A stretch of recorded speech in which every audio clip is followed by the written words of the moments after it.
Bienvenidos a un nuevo episodio de La Otra Cara, programa que se transmite de lunes a viernes a través de la cuenta de Contrapoder 3.0. No olviden suscribirse, por favor, para que sigamos estando en contacto. También pueden escribirme a mi cuenta de Twitter, IsaMG6, para que me propongan temas o si hay alguien que quiere participar en el programa para que hablemos sobre todo lo que está sucediendo en este país, pues estoy abierta. Voy a iniciar con una preocupación gigante que yo creo que no soy la única que tengo, y es acerca de la última encuesta publicada en El País, donde la ventaja del señor Gustavo Petro se mantiene frente a los otros candidatos. Yo en realidad estaba siendo bastante optimista.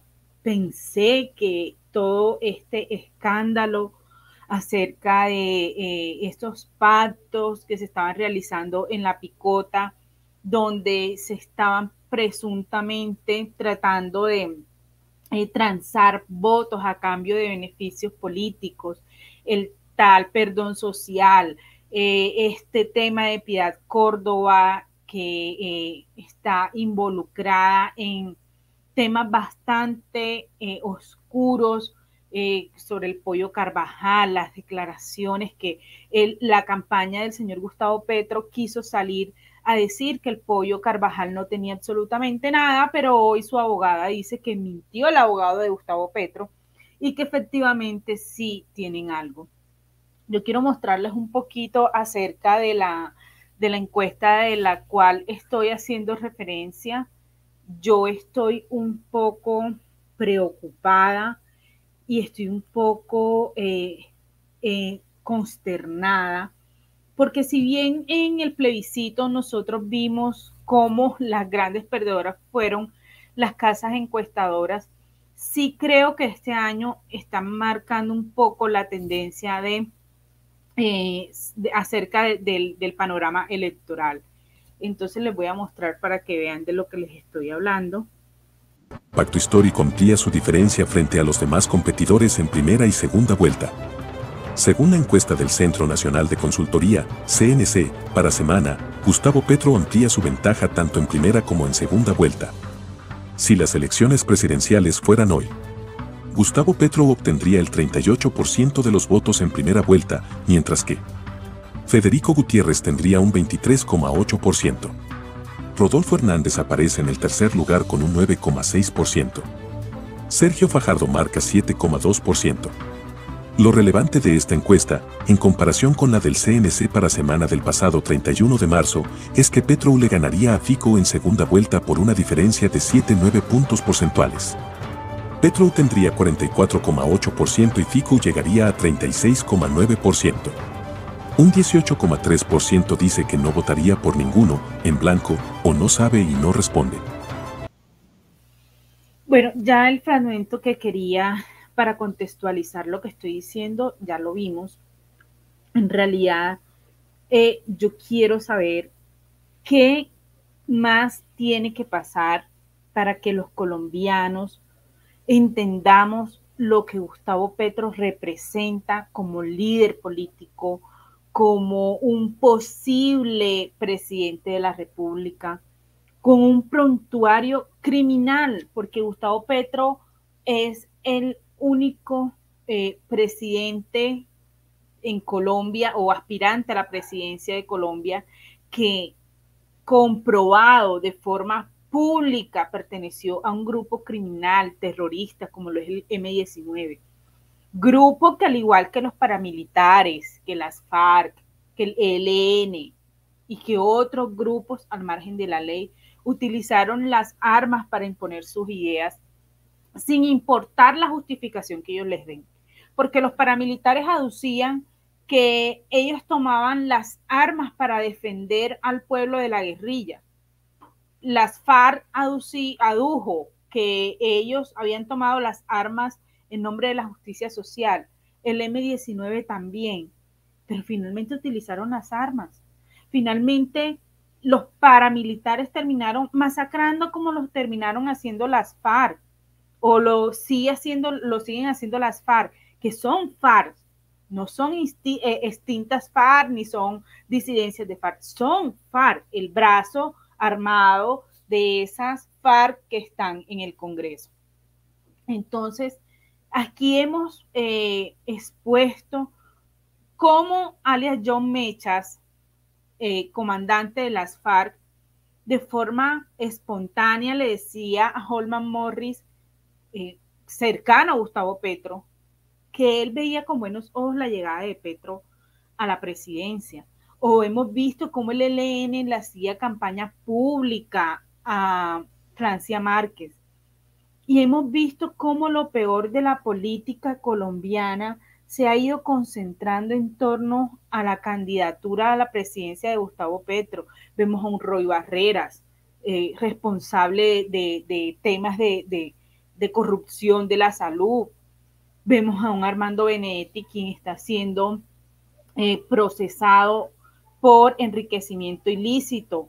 Y vemos incluso a personas con cuestionamientos por paramilitarismo, a una Piedad Córdoba, que es una bandida, que es colaboradora del terrorismo, que ha sido aliada de la dictadura de Venezuela, ahí en la campaña, pese a que la retiraron estos últimos días, ahí estuvo, es elegida por el pacto histórico, por el pacto mafioso.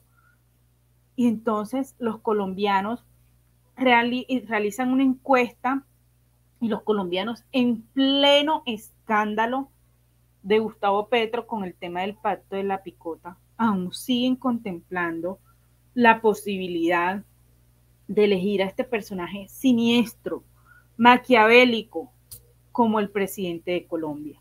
Yo estoy consternada. Creo que esto nos debe llevar a la reflexión acerca del papel que hemos realizado de diferentes sectores que somos totalmente opuestos a lo que Gustavo Petro ha representado durante su carrera política, acerca de qué estamos haciendo, qué hicimos bien, qué dejamos de hacer. Y más allá de eso, es momento, yo creo, que comencemos todos, no solo el ciudadano a pie, nuestros líderes políticos, sino también desde la presidencia de la República de Iván Duque, asumir responsabilidades sobre qué se hizo. ¿Qué se hizo en materia de cultura para darle la batalla a esta gente que ha desfigurado de alguna forma o que desfiguró de alguna forma el gobierno de Iván Duque y lo quiso mostrar como una dictadura a nivel nacional e internacional? ¿Qué hizo el gobierno de Iván Duque para despojar a los sindicalistas de FECODE, a los maestros, quitarle ese adoctrinamiento sobre el cual ellos han ejercido de alguna forma una manipulación contra nuestros niños? No era el momento del gobierno de Iván Duque para hacer reformas profundas en el sistema educativo que nos llevaran a liberar la mente de nuestros niños, de nuestros jóvenes, y a suprimir de alguna forma esa ideología perversa que a través de los profesores se ha metido en las escuelas, en las universidades, escuelas y universidades que son pagadas con los recursos de los colombianos, porque la educación gratis que tanto promueven ellos no es tan gratis, esa la pagamos los colombianos.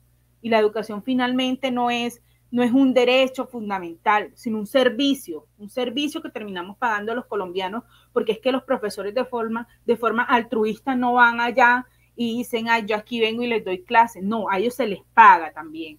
Se les paga finalmente para que terminen tomando a nuestros niños y a nuestros jóvenes y torciéndoles la historia y haciéndoles política y volviéndolos activistas de movimientos de izquierda.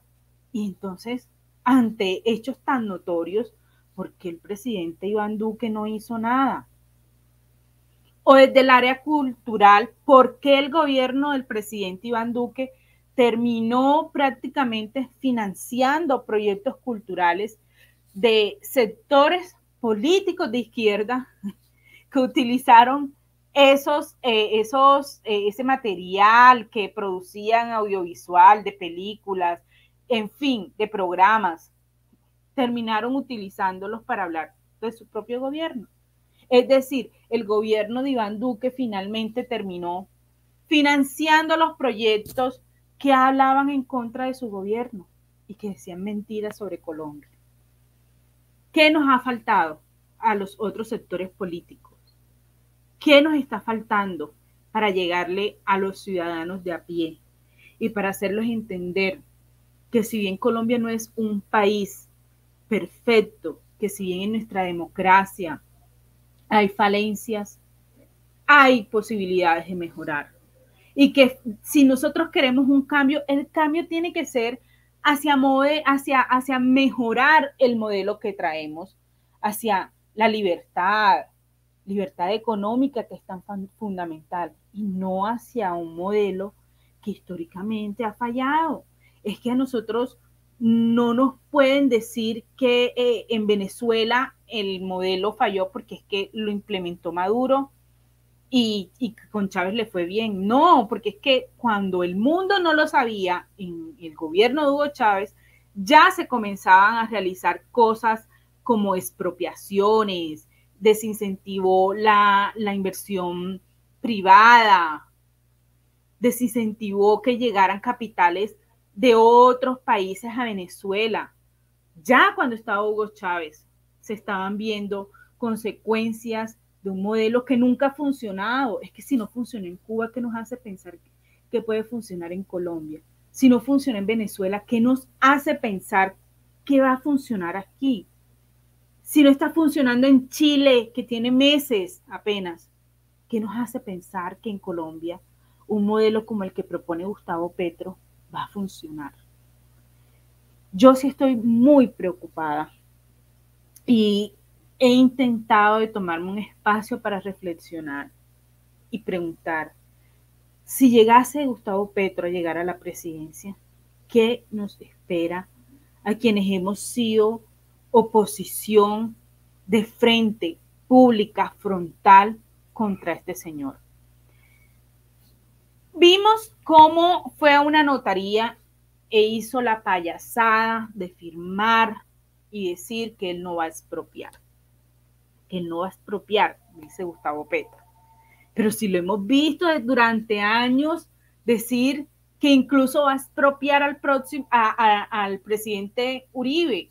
O sea, ¿qué nos hace pensar que Gustavo Petro ahora cambió de opinión? Y yo quiero que miren este video donde Gustavo Petro hace varios meses, muchísimos meses atrás, dijo que iba a expropiar al presidente Álvaro Uribe. Con la tierra sea posible, los poseedores que ven con la tierra como poder y no como instrumento productivo, tienen que retroceder. Deben liberar la tierra. Yo propongo comprársela, no para que quede en propiedad del Estado, sino para que quede en propiedad de quienes ven la tierra como un instrumento de producción. Es decir, comprarle las haciendas a Álvaro Uribe Vélez para que allí se pueda producir comida, dado que él la piensa como un instrumento de poder. O sea, expropiar. Sí, o sea, expropiar al presidente Álvaro Uribe. Eso supone o pretende Gustavo Petro, pese a que haya ido a una notaría a decir lo contrario. Eso es lo que él siempre ha querido, porque los burócratas socialistas como Gustavo Petro, que disfrazan sus ansias de poder con intenciones de repartir las riquezas como si fueran una tortica, se sientan allá en su escritorio y dicen, es que si tú tienes esta tierra, a mí me parece que esta tierra es improductiva y te la voy a expropiar para dársela a los campesinos, que finalmente no termina en las manos de los campesinos, finalmente termina en la mano de amiguitos de ellos, porque es que terminan convirtiéndose incluso en un club en un club que se beneficia entre ellos mismos. Todos los animales son iguales, pero algunos animales son más iguales que otros. Les recomiendo buscar esa frase. Y bueno, el señor Gustavo Petro ha tenido escándalos de las pensiones, fue y firmó este tema de la expropiación, pero no pasó una semana cuando su carga maletas, el que tiene designado el puestico de sicario literario o sicario de pluma Gustavo Bolívar, dijo esto. Hay 15 millones de hectáreas de tierras improductivas, en sus narices además, en este lugar. Yo hace un mes y medio, durante la campaña del Senado, hice un video entre Montería y Tierra Alta.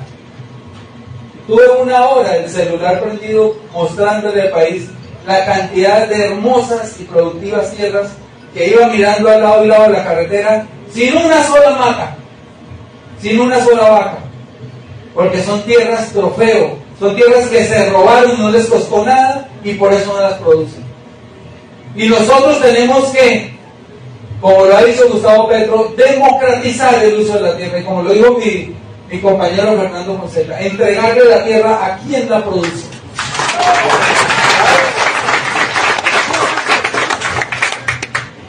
Y no porque queramos, es que ya está escrito en el acuerdo final con las FARC. En el punto 1 habla exactamente de la entrega de 3 millones de hectáreas de tierra a los campesinos. De esas 3 millones de hectáreas, el avance de ese punto, el punto 1 del acuerdo, no es de más del 4%. Nosotros queremos llevarlo a más del 50%, lo que significaría que en estos 4 años Gustavo Petro tenga que entregar más de 1,5 millones de hectáreas de tierra a los campesinos que hoy no la tienen, para que la produzcan. Porque es inaudito y casi que un pecado, diría yo, que un país con tanta tierra y con tantas manos queriéndola trabajar esté aguantando hambre. No. Casi las mismas palabras que utilizó Gustavo Petro en el video anterior, donde dice que pretende expropiar al presidente Álvaro Uribe. Este video no tiene una semana después de que Gustavo Petro fue a la notaría a firmar el compromiso de no expropiación. Papelito que no sirve para nada, porque pese a que él diga que va a ir detenido y bla, bla, bla, ese papelito no sirve para nada, para que lo sepan los colombianos que aún están engañados. Esta es la realidad que tenemos en el país. Lastimosamente y dolorosamente hay colombianos que todavía insisten en que un personaje con tantos escándalos como Gustavo Petro puede o merece llegar a la presidencia en ese afán de buscar un cambio hacia donde yo creo que ni siquiera los mismos ciudadanos saben, porque hace 15 días más o menos tuve la oportunidad de ir a una comuna de aquí de Medellín a hablar un poco con el ciudadano a pie acerca de qué estaban pensando en torno a las campañas electorales, de cara a las elecciones, y muchos dijeron que querían un cambio, que estaban aburridos de la corrupción. Si supieran ellos que no hay modelo más corrupto que el que propone Gustavo Petro, que estaban cansados de los políticos de siempre, y cuando se les preguntaban, ok, o sea, sí, tú quieres un cambio, pero ¿qué cambio quieres tú? No eran capaces de responder, sino que simplemente decían que querían un cambio. Sí, hay esperanzas, sí tenemos a un candidato como Federico Gutiérrez, que es el que se perfila como el principal no contradictor, sino competidor de Gustavo Petro de cara a las elecciones a la presidencia, pero también debemos hacer reflexiones acerca de la campaña, sobre cómo se está manejando, si debemos de ser más frontales o no, si debemos de dejar un poquito eso que nos hemos metido en la cabeza de que hay que moderarnos para poder captar a un sector. Y lo digo porque ayer veía el debate de Federico Gutiérrez aquí, por quien siento respeto e incluso admiro cómo abordó muchos temas cuando fue alcalde de Medellín, pero me sorprendía que al momento de preguntarles por temas como diálogos con el ELN, se abstuvo de decir, no voy a dialogar con un grupo terrorista que hace poco o que hace poco viene realizando atentados y atentados contra miembros de la fuerza pública, o que nos asesinó a unos cadetes en Bogotá, que no ha querido mostrar o dejar muestras de paz, o que hace unos días admitió que había asesinado a una familia por un error. Eso me dejó algo no decepcionada, pero sí pensativa, porque es una línea que quienes estamos en oposición a Gustavo Petro y a su modelo y a esa izquierda criminal muchas veces asumimos, y es la línea de la tibieza. Es la línea de querer captar unos votos que aquí no van a llegar. Es esa línea que finalmente creo que nos pone en una encrucijada cada 4 años por no tener políticas firmes o ideas firmes acerca de lo que nosotros representamos. Es que hay que tener confianza en lo que funciona y lo que no funciona. Y lo que funciona son muchas de las ideas que nosotros promovemos. Libertad económica, seguridad, cohesión social, confianza inversionista, confianza que se espanta con sujetos como Gustavo Petro.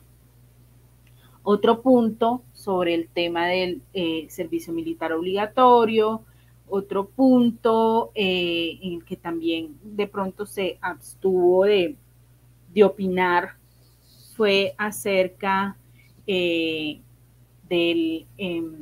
o no se abstuvo, sino que dijo que respetaría la decisión de la Corte del aborto como lo tienen planteado hoy. Yo pienso que era necesario hacer una salvedad, de decir de pronto pues que le tocaba acatarlo, pero que él de alguna forma no estaba de acuerdo con eso, como lo había hecho en otras ocasiones, o una declaración que ha generado mucho malestar, no por parte de él, pero sí por parte de su jefe de debate, quien dijo que se aparta de la posición que tomó el candidato Federico Gutiérrez sobre las declaraciones o los trinos del general Zapateiro sobre esas acusaciones de un guerrillero como Gustavo Petro.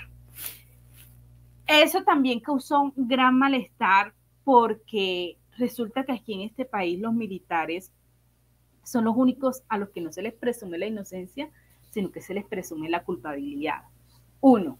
2, porque finalmente el general Zapateiro, lastimosamente, la Procuraduría le abrió una investigación disciplinaria por estos trinos, pero es apenas una investigación. La Procuraduría no ha emitido ningún tipo de fallo. No ha sancionado al general Zapateiro. Entonces, ver que pronto alguien de la campaña asume esa posición molesta y desmotiva, porque hemos venido en una línea de defender a la fuerza pública, de defender a los soldados y militares, de defender a quienes finalmente son quienes garantizan la paz en un país, quienes garantizan que llegue el progreso, quienes garantizan que la inversión extranjera llegue con tranquilidad al país, porque un país dominado por el terrorismo no es un país viable para invertir. Y hemos visto estas declaraciones del señor jefe de debate de Federico Gutiérrez. Yo pienso que es momento que quienes estamos de este lado asumamos posiciones verticales Dejemos de lado esa tan promovida tibieza, ese centralismo que finalmente no sabemos qué es centro, qué significa, qué defiende, qué no defiende. Esa es mi preocupación de hoy. Sí, Colombia está en riesgo y está en riesgo de ser gobernada por un personaje que ya en más de 2 ocasiones se le ha visto de forma pública, también casi que borracho, por un personaje populista que busca criminalizar a quienes no piensan como él, que busca expropiar, que busca cambiar el modelo económico del país, que está promoviendo una narrativa de nacionalización, una narrativa de espantar el capital privado de otros países, y bueno, ya muchos sabemos a lo que nos estamos enfrentando. No quiero irme sin darles o mostrarles la última imagen de Gustavo Petro, borracho. Uno no sabe, como dijo María Fernanda, que es peor. Así que el tipo se monta en una tarima borracho, lo que dice, que finalmente es lo mismo que dice ebrio, sobrio, es igual de grave. Cruzar el páramo de Pisba ya no es recorrer la trocha libertadora solamente. La trocha libertadora es la que va entre la casa y la urna, el puesto de votación. Y la espada que se levanta no es más sino el esfero que escribe sobre un tarjetón: cambio. La X sobre Petro y sobre Francia. Petro y Francia, el cambio. La ruta libertadora está fácil. No se necesitan días de a caballo. No se necesita ir sin camisa por los páramos. No se necesita de aguantar el hambre y tener la fuerza. Español. Solo... Bueno, ahí está Gustavo Petro. Ya en otras ocasiones lo habíamos visto borracho y él después salió a excusarse que unos traguitos de más. En fin, este es el personaje desagradable que hoy lidera las encuestas en el país y que nos tiene a un paso de convertirnos en una segunda Venezuela. Un llamado a la reflexión, un llamado a asumir posiciones sin ser vergonzantes, porque las ideas que funcionan simplemente dan resultados y punto, y las que no funcionan y hay que decirlo. Esta es la otra cara. Nos vamos a ver en un próximo episodio. No olviden suscribirse a Contrapoder 3.0, el canal de YouTube a través del cual se transmite este programa de lunes a viernes a las 7 de la noche, hora colombiana.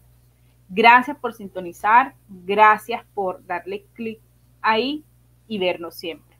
Gracias.